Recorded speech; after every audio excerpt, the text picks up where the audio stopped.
Welcome to St. Hubert's training video. Here are the do's and don'ts of serving at St. Hubert's. When you're going into the sanctuary or coming down from it, don't jump up and down, but instead, like this server, walk up the stairs in a reverent manner. Have a reverent posture when you're at Mass. Keep your hands together in front of your chest with the palms touching each other. This will convey your reverence to the people who are there. Instead of walking through that space between the screen and the tabernacle, go around like this server so that you don't obstruct people's view of the Lord's house. If you're in charge of incense, then about 15 minutes before Mass starts, you want to light your charcoal with the lighter on both sides, letting it spark, and put it into the thurible. As the procession is about to begin, the priest will impose incense and put it in the thurible, bless it, at which point you can close the thurible and prepare to lead the procession down to the altar.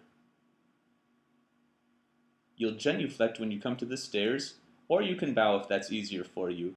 As always, server 1 with the cross and 2 and 3 with the candles will all give a head bow as they come to the foot of the altar. 4 will genuflect. As the priest and the deacon reverence the altar, the incense bearer or thurifer is standing back by the ambo. When they're ready, the thurifer hands the incense to the deacon, who will hand it to the priest. The deacon and the priest will go around the altar incensing it, as the thurifer waits still standing by the ambo. After the incensing of the altar is done, the priest will hand back the thurible to the deacon, who will hand it back to the altar server or the thurifer. If there is no deacon at the Sunday Mass, then the server can hand the thurible directly to the priest, who will at the end hand it directly back to him. Go around the tabernacle and place the incense back on its holder. Now it's time for the gospel. The thurifer will bring out the incense, hand the incense boat to the deacon, and lift up the thurible itself so that the priest can impose incense, bless it. The thurifer will then put the thurible back into its down position and go and wait by the altar. He will be the one to lead the gospel procession to the ambo, and the candles and the deacon will follow him. As soon as the deacon picks up the book and turns to the left, the thurifer will go in front of the candle on the right to lead the procession to the ambo. There he will wait to hand the incense to the deacon. After the exchange between the deacon and the people, and before the deacon reads the gospel, the thurifer will hand the deacon the incense. The deacon will incense the book of the Gospels 3 times, turn around and hand the thurible back to the thurifer, who will stand there for the rest of the gospel, not swinging the thurible at that point, but simply holding it still. For the offertory, servers 1 through 4 do everything exactly the same as if they were at a Mass without incense. Meanwhile, the thurifer makes sure that the thurible and the coals in it are hot by swinging it in the back until the priest is ready to receive it. He hands it off to him or to the deacon just as at the beginning of Mass. After the priest is done, he incenses the priest twice center, twice to the left, and twice to the right of him, and then he incenses the people. Note that the thurifer does not walk around on the platform, but he simply stays in the same place and turns to face the different directions. This saves time, and he gives a double swing in each direction.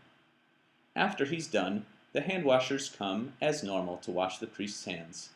However, the thurifer does not put the incense back on the stand, but remains in place until the Holy, Holy, Holy begins. As soon as the first Holy is said or sung, he walks, as this server is, down to the bottom step, at which he kneels in preparation for the priest to say the words of consecration. There's the epiclesis, and the bells will ring by the other servers. The priest will then go on with the prayer, pick up the host and say the words of consecration, and finally, once those are said and it becomes the body of Christ, he will hold it up, and the incense bearer or thurifer will swing the incense twice, 3 times in a row. Chink, chink, chink, chink, chink, chink. Then he will bow his head. He will do the exact same thing with the chalice. When it's raised up, he will swing it twice, 3 times. Chink, chink, chink, chink, chink, chink.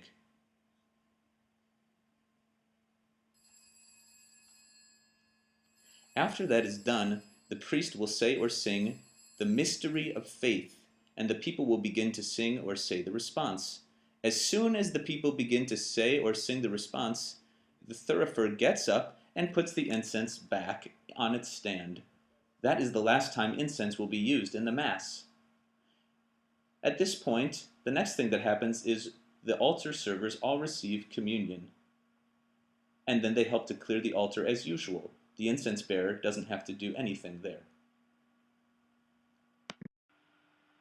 At this point, Mass finishes, and the same thing happens now as would happen at a Mass without incense. The incense bearer acts just like server number 4. He carries nothing out, but simply waits at the pew until the other 3 servers have retrieved their items, the cross and candles, and then after they process, he follows them and waits in front of them at the foot of the sanctuary until the priest and deacon join him.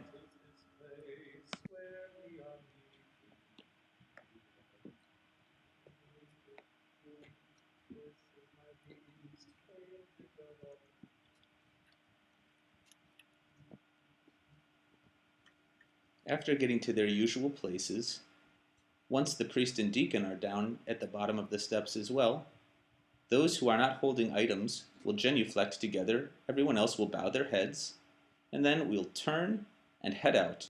Thanks for your attention.